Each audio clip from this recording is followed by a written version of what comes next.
आज ये ज़माना अलग हो गया है कि भगवान से भी लेन देन का मामला चल रहा है कि आप मेरा ये काम कर दो तो ये हो जाएगा, और काम एक भी नहीं हुआ तो भगवान बदल ले कि भाई कहीं और माथा टेकते हैं, यहाँ तो काम हो नहीं रहा। तो ये भक्ति नहीं होती।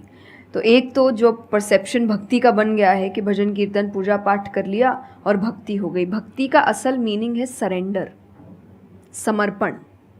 और समर्पण व्यक्ति कब करता है? जब पहला चीज़ विश्वास होता है कि वो जो भी करता है वो सही करता है।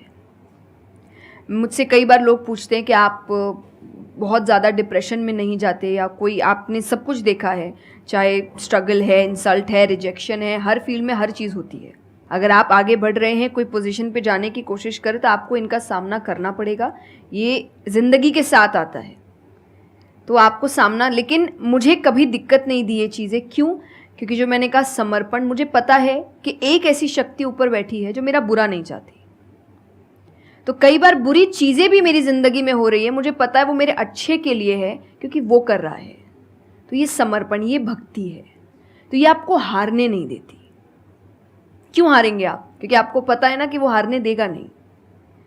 तो आप अपने आप गिरे, आप फिर उठेंगे कि नहीं भाई अभी गिरना शायद ज़रूरी होगा, उसका इशारा है, इसीलिए चलो फिर उठते हैं, फिर आगे बढ़ते हैं। तो अर्जुन ने भी, जब समर्पण की बात गीता जी में आती है तो कई लोग कहते हैं कि धर्म का मतलब होता है अंधविश्वास। नहीं, क्योंकि अगर अंधविश्वास होता, अंधविश्वास में क्वेश्चन करना अलाउड नहीं होता आपको। गीता अगर सिर्फ भगवान की बात होती तो 2 पन्ने में ख़त्म हो गई होती।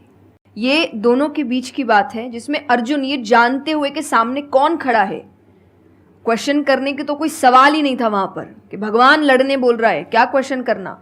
पर उसने कंटिन्यूअसली क्वेश्चंस किए हैं, पर उसका भी नाम आया था समर्पण, कि वो समर्पित होकर क्वेश्चन कर रहा था कि ये जो खड़ा है ये मेरे हर सवाल का जवाब जानता है, ये मुझसे कभी कुछ गलत काम नहीं कराएगा।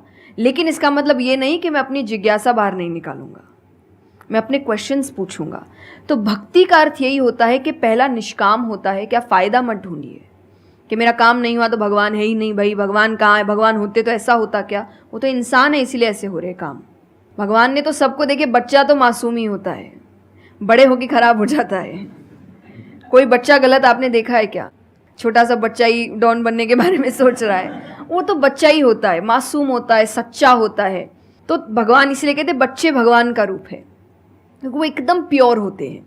बड़े होने के बाद हम काम खराब करते हैं और नाम फिर हम भगवान का देते हैं, क्योंकि हमको इल्ज़ाम लगाने के लिए लोग चाहिए।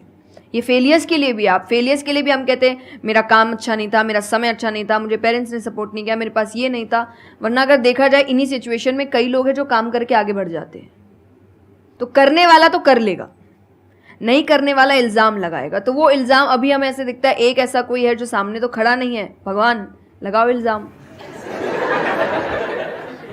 एक फ़ोटो है ना इंटरनेट पे कि भगवान खड़े, छोटी बच्ची खड़ी है, छोटी बच्ची के हाथ में एक टेडी बेयर है, तो भगवान वो मांग रहे हैं और वो बच्ची बोली मुझे बहुत अच्छा लगता है, मुझे नहीं देना। उसको नहीं पता कि भगवान के पास पीछे एक बड़ा सा टेडी बेयर रखा है और भगवान उसको कह रहे हैं कि बस दे दो और मुझ पे विश्वास रखो कि वो दे दो। छोटी चीज़ जो तुमसे, आपको वो बुरी लग रही है उस वक्त कि मेरे साथ गलत हो गया या मेरा छोटा काम नहीं हुआ, मैंने तो इतनी पूजा की थी, इतना काम किया था, शायद तुम उस काम के लिए नहीं बने हो, तुम और बड़े चीज़ के लिए बने हो। तो निष्काम क्या है कि आपकी भक्ति निष्काम है, स्वार्थ से नहीं बनी है, तो भक्ति आगे बढ़ेगी। दूसरा सरेंडर, कि मेरे हर सवाल का उत्तर सिर्फ उसके पास है। तो ये 2 चीज़ें भक्ति